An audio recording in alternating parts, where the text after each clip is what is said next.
You are listening to Comics on Comics Radio. Eat it! You're listening to Comics on Comics Radio. Enjoy. Hot dial! Number 23. Oh my God. www.something on your internet dial. This is Billy Quizboy, coming to you for Comics on Comics. This is Pete White, ever popular Comics on Comics. How you doing? Kill you! You are sleeping! I'm gonna get the guy over here with a baseball bat.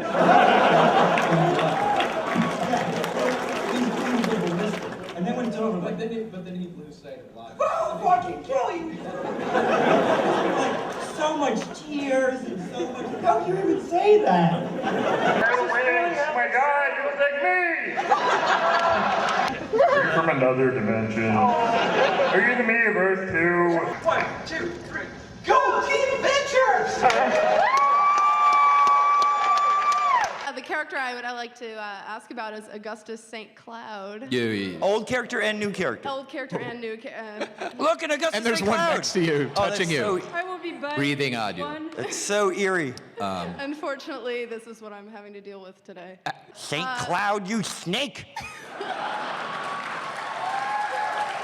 Spinnaky. Hello, Quizboy.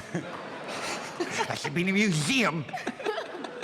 First of all, where did you get the inspiration for that sensual voice of his? The jumping off point was Carl Sagan when he was in Yard Sale. Like Urbaniak did his voice for that like one line. Yeah. And we went to a Carl Sagan thing, and then we just started ticking on this annoying voice and. We worked a lot of that like brain candy voice into it. Oh, Did you man. care for stummies? Yeah. And then when this worked, that like we're And not. just what's the most annoying voice you could like? You're supposed to hate him, so if you do, that smarmy doing guy our that is. job. He's a little smarter than you are.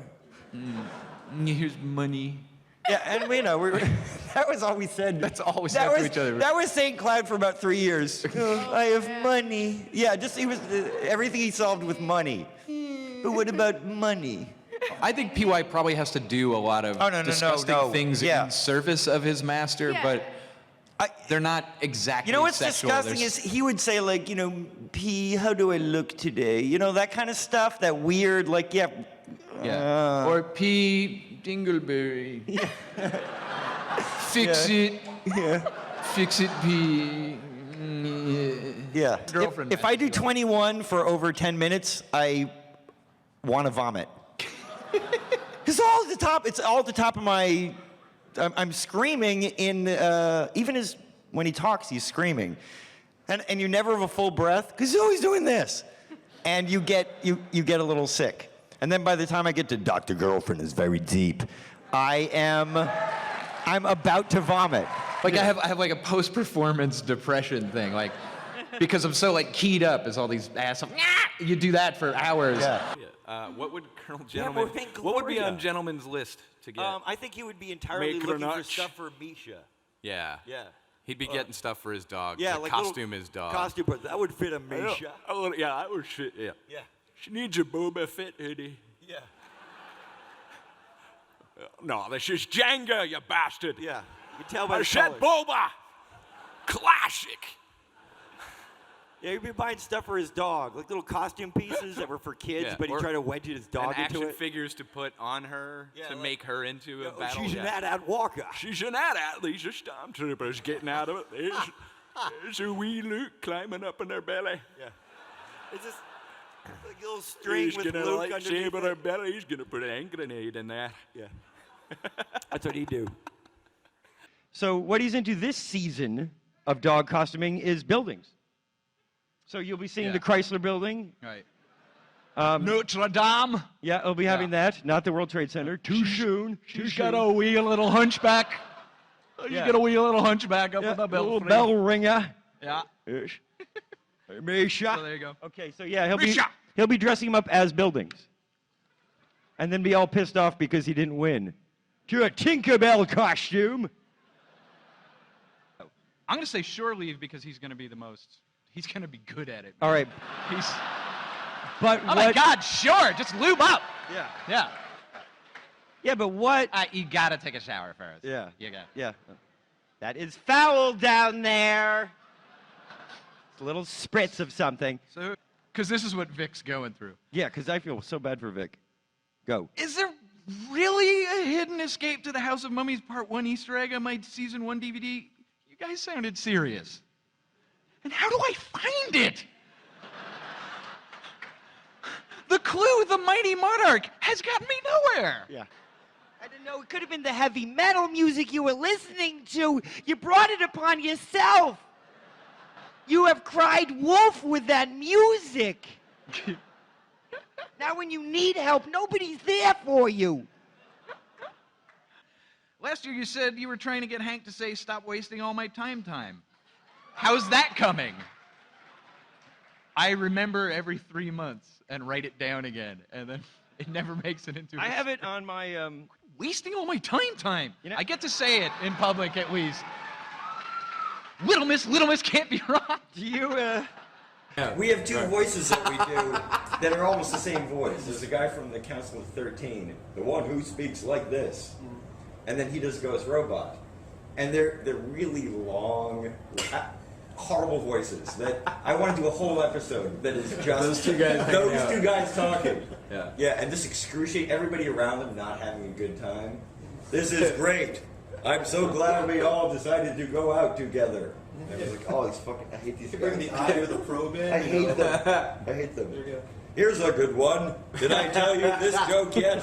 A guy, a horse, and a Jew. That was a terrible joke. And the bartender says, "Why the long face?" Do you get it? A horse has a long face. Therefore it is funny. Let's play karaoke. Love is a battlefield. Hey, you guys, where are we going next? Hang out with the robots. Yeah. Who's up for hot wings? A lot of things that happened on that show happened 2 days before in our studio. Have you seen my juice box? A real thing. It wasn't a juice box, it was probably a Cherry Coke Zero. Dr. Girlfriend can barely say the word monarch. It's in every script. And every time it comes, I'm like, oh God. I usually ham it up on those things. It gets like really romantic. Monarch. It gets really romantic because those sound is not good for Dr. Girlfriend. Sweetie, much easier. Much easier. And maybe in the booth I'll just, it says monarch and I'll throw out a sweetie. Lammy kids. King Butterfly Man.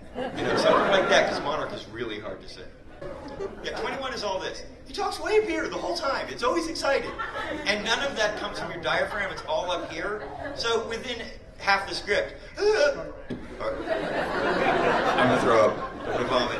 And when he gets really excited, which is his job, he's like an uber geek that gets really excited, I get physically nauseous. Shore leave, I can do from the second I wake up to the second I would love to do him 24/7. You know what I mean? I just walk into the day. Oh my God! Hello! Everything would be huge. Boom!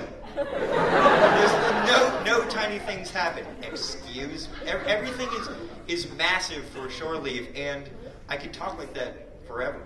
But I do not want to have pictures of me going. Because that's Billy. Watch, listen. I speak like this, but now look, not handsome. This is not good. This is not, and you can't not do that. It's basically my speaking voice. I'm speaking like this, a little higher, with a lateral lisp. Dermot is just a voice that, this is true. Dermot was a voice that Jackson and I both did reading, like, Ain't It Cool News and stuff. Like, anytime somebody was writing with this kind of, like, Southern Revenge Special, this is like a 15-minute commercial for a record. Like, anytime somebody's being, like, this douchebag, they got the Dermot voice. So when we wrote Dermot, we're like, well, that's the voice that we've been doing. You were dressed up as Dr. Girlfriend. Yes. Talking about Jackson. Yes, that I would use him as a slipping slide. Yeah. That he is a man's man and a lady's man. Okay, Not necessarily Dr. Venture, just a pickup line in a Dr. Venture voice. You can do it in your voice and it'll be Dr. Venture.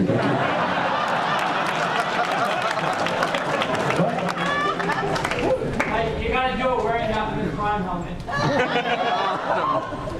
I'm blind, but I sense that you want to fuck me. An expandable pair of nunchucks that he like doesn't use. He just shows everybody. Yeah, these are nunchucks. Those would come out in 24 lose an eye or something. I didn't know you were taking this seriously. Because there was this thing where Dr. Venture was supposed to say, Jesus Christ Superstar, and then it was changed to Ladysmith Black Mambazo. So I'll throw out my first one. This is Dr. Girlfriend. Monogamy is a lie.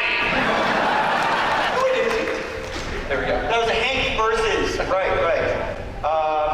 As shore leave, I will request one from James Urbaniak. Jimmy, why don't you just hand me a big sassy voice? Boom, yell me.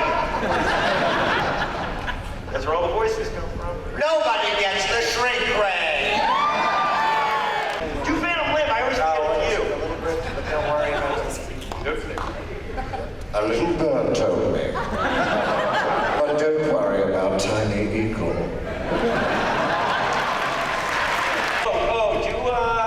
Do Jonas Jr. with a follow-up on P-Way. Okay. Go ahead, Jonas Jr. The deceased related. Jonas Jr. That's me doing my dad. Yeah. I'm Jonas Jr. Almost works with just saying his own name.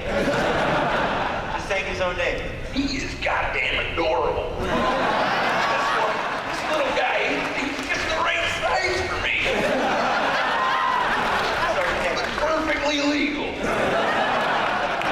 So I've got one. Hello, Bard. I'm Dr. Hibbert. What is that? Dr. Hibbert, my character on The Simpsons. But Hank is working. They're both sort of semi out of the nest, which gives Dr. Venture a little middle-aged lease on life. All right. He's got a little new air on time. A little me time. Meow. By the way, where the last people used to be so mad at the Moppets, they would yell and scream, "No, more Moppets!" and that would make you and Doc go, "Can't get enough I Moppets think we now." need more Moppets. I think one of my favorite moments was actually being in the booth and trying to record the PSA for testicular torsion. And That's right, Doc. And I'm sure you remember this. I could not get through it because it was so effing funny. I just kept cracking up. Recording together. Your genitals may be dying. Yeah, my no-nos hurt. Oh. No, that was not intentional. That was him going, I'm part of the team, and I can't get the D removed because it's them's titter vittles. That's what he said, right? Yeah. So I'd go back and do Bowie again now that I figured out how to do him, which is basically posh Bob Hoskins. You sort of, you do kind of Bob Hoskins, the Cockney guy, and then you just sort of clean it up a little and talk about going on tour. I always wanted to be Optimus Prime when I was a kid. And I would, like, at 12 be like, Autobots, roll. And I'd call Toys R Us and they'd be like, please hold, ma'am. And I was like, I'm not a ma'am. And that's... I've told this story before, but the first day of recording ever for the pilot, I went in, and so we'd never recorded anything yet. And I thought, well, he's Dr. Venture, the wacky scientist. So when I started recording, I was kind of doing this somewhat cartoony, kind of rubbery, kind of like a Billy West voice. Dean, get in here. And Jackson went, it's good, just a little less of that thing you're doing. And I was like, oh, okay. Dean, get a little less. Dean, get less. Dean, that's it. I'm like, that's my voice. And it really is just my voice, except with a different attitude. Because as you can tell, I'm more chill than Dr. Venture. Yes, you don't. I try to be anyway. You don't have his self-loathing. No, well, I hide it away more. Let's put it better. And then the brother was funny because the first time that Jonas Jr. was introduced, if you remember, I forget which season it is, like the end of 2, I think. Oh, thank you. You know the show better than I do. And there you get a Thank you you get a snack. There you go. You get a cheese roll. He, as you remember, when he's introduced, he's very ominous and scary, and he's like in shadow. And he's kind of talking like this. And I remember doing this kind of voice, which at the time I was thinking was like a Clint Eastwood voice, you know, that kind of thing. And then the next season, the great joke of the next season is he's like Mr. Fabulous, and he's like, hey, Rusty. And it's a totally different voice. Like, that's a situation where, because the nature of the character was sort of reinvented for the next season, the voice, and then my inspiration for that voice was more Charlton Heston. And that kind of way that he does his vowels, you know, you goddamn dirty ape. But that's like, it's like Happy Heston. Hey, Rusty! I say yes, I do like doing the Samson name. That's nice because you get to do kind of a low register and talk very close to the microphone. It's kind of intimate. My favorite voice to do is Shore Leave because it's easy and it's fun. I love the exuberance. So that is my favorite voice. Should I say that? My favorite voice to do is Shore Leave because it's fun and it's exuberant. I never really. Shore Leave is just a slight adjustment of your Dr. My Venture natural voice having more fun than I've ever had in my life. And if you get me mad, and I'm an apologist for some whacked out theory that I am the only person that believes in, 21. Hey, got your mind! Every time. I can't hear it. And I hear it in my own voice going, I'm arguing as 21 now. You're crazy. I can verify that. Yeah. It's true. Dr. Girlfriend never comes out unless I intentionally do, or when you first wake up and you first open your mouth at the deli and you're, how much? I knew I could find a few second clip, and I found it, and then I said, does that sound like me? I said, this is a character Daddy does a voice. And then I played Dr. Venture. I said, does that sound like me? He said, no, which meant a lot. That to him, it didn't sound like okay, Daddy. Everybody in the audience, doesn't he always? I know. But Dr. Venture has a more pissed off quality than I do. Sure he does. I was relieved that to my son, I didn't come off like Dr. Venture. It meant a lot to me. Well, yeah, I think it was registering that you weren't a Dr. Venture. Who does it? Does that sound like me? No, it doesn't! Well, doesn't it sound like me? Dr. Venture does the high-pitched. I have a friend, actually. I have an old friend, and when he gets upset, he's like, well, that's just stupid! And I'm kind of doing that. That's what you're basing it on? Yeah, when Venture kind of goes into that upper thing. It's your yelly friend. Yeah, my yelly friend. No, my voices are all based on what my voice can do, which is it's very limited. I'm not a talented man vocally. It's depressing. Well, none of us, we all stand in the shadow of Jackson Publick. Jackson can do voices that you don't recognize. I have not recognized voices that he's done. Yeah, and I've been shocked when I've seen them in the credits. I always forget your Phantom Limb. Yeah. No, I totally don't see it. And the voice I do for, there's a character who's a two-headed monster now called Red Mantle and Dragoon. Thank you. Right. I do Red Mantle, and you can almost not tell it's me, and I'm kind of proud of that. But I am doing the drunk version of Obi-Wan Kenobi. He's drunk. I don't remember all of these droids. I haven't been out of bender. I'm not aware of them. Maybe I have some in the closet. Let me look. No, that's not a droid. That's a dead whore. Would you want to? Oh, by the way, that trope site, every once in a while I read it, and this is my reaction to about 80% of it. Oh, come on! You are reaching. Way to go for that. Look, Brock Samson's with us.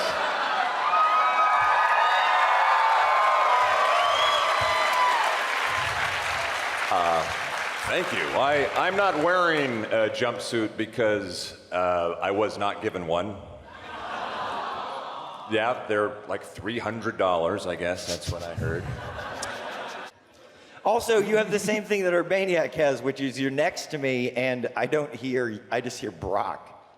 Like, it's just, I'm not even going to look at you, because I just want to be sitting next to Brock. It's a voice almost as masculine as Dr. Girlfriend. Yes. Someday I'll have a voice like hers, maybe. Yeah. I suggest you take up smoking. What's up? Who is the rightful heir to the Iron Throne? I do not watch that stupid show. Or Daenerys Targaryen, duh. Yeah, that one. I prefer I do not watch that stupid show. Why do you care? Yeah, an actual conversation to happen between Jackson and I. Which new actresses Colonel Gentleman would like to smack in the mouth this time? Oh, who deserves a good smack in the mouth? That sassy one who's always tweeting. Amanda Bynes, smack in the mouth. Yeah.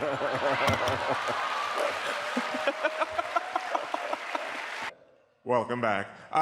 First Are of all, are you dressed as Enrico Matassa? Enrico Matassa. Awesome. He is two Hanks. And that is a He's double Hank. He is double Hank. And that is a huge hanky. So I was very excited to see Patrick Warburton work because he's a legend. He's done all these things, and and he gets in there, and this was a huge learning experience for me. He gets in there, and he sits down in his chair. He's Hi, how you doing? You're Dean. Nice to meet you. I was like, oh my God, you're great. The scene was like a chase scene, and like if I'm reading a chase scene, I'm like, oh my gosh, we're getting chased, and you run. Hopefully, I'm not hoarse when I'm doing the scene, but he's just like, gotta move on. and I'm like, what's he doing? Like, did he not read that it's a chase scene? He's like sleepwalking. He's napping through the scene, and then he's like, let's move, and he just keeps doing all this random, weird, like, didn't seem appropriate stuff. He is taking words and almost like walking through it, you know what I mean? As he was exploring all this different stuff, all these weird choices would come up, you know? And I think it's like the best character because his choices are so not what I would think of right away. They're not the right choice, but they're better than right. You know, he's got lines like, I remember, I think it was Hate Floats. He's in the bathroom, Hank just, I was throttling his junk when he set it on fire by hopping a hand dryer, a hot air dryer. You're so confused. I'm so sorry, Jessica. This actually happened. I've imagined it, and I'm like, I want to see that. Do you dab? I dab. You should dab. He gets the hand dryer, and he's like humping. He's like, this feels too good. It's like someone with a fever is screaming in my pants. So he comes through, and I'm like, naked.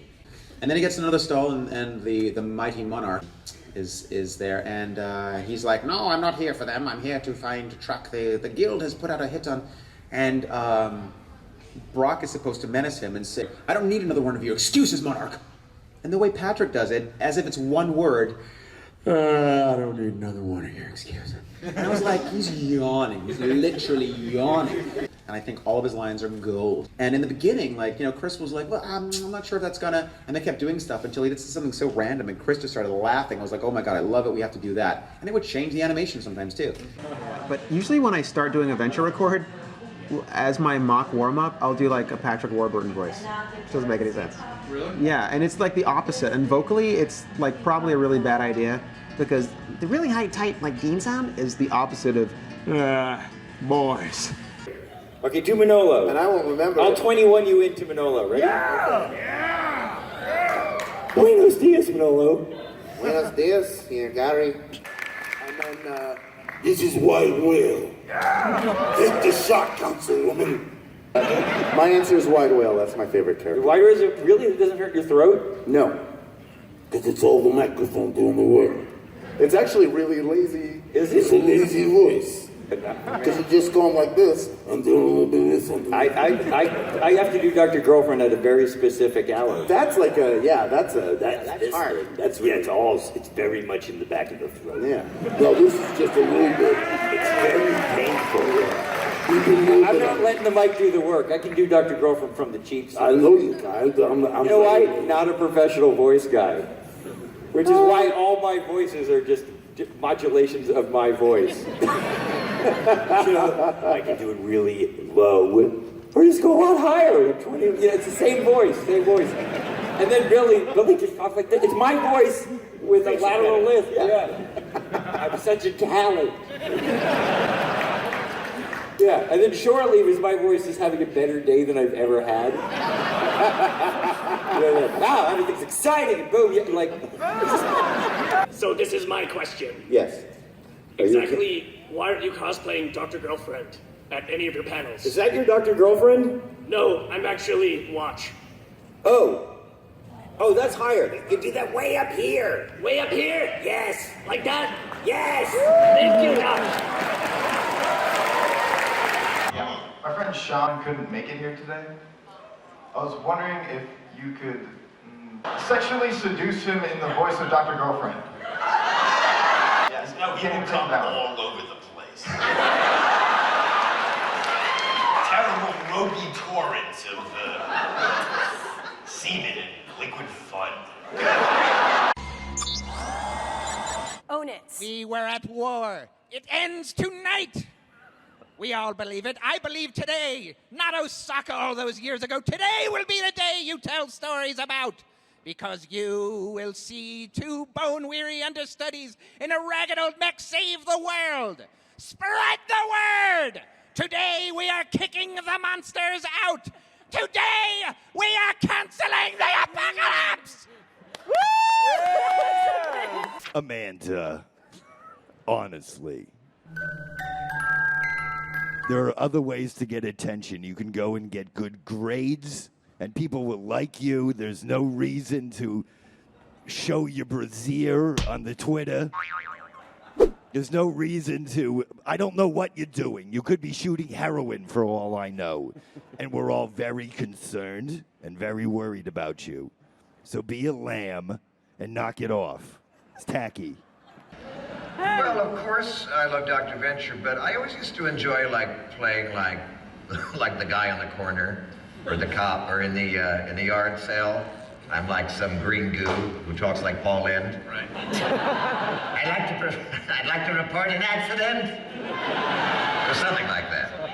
Security. But I haven't done most of those. Press charges, Wow. by the way, James. What? I'd like to press charges. No, thank you.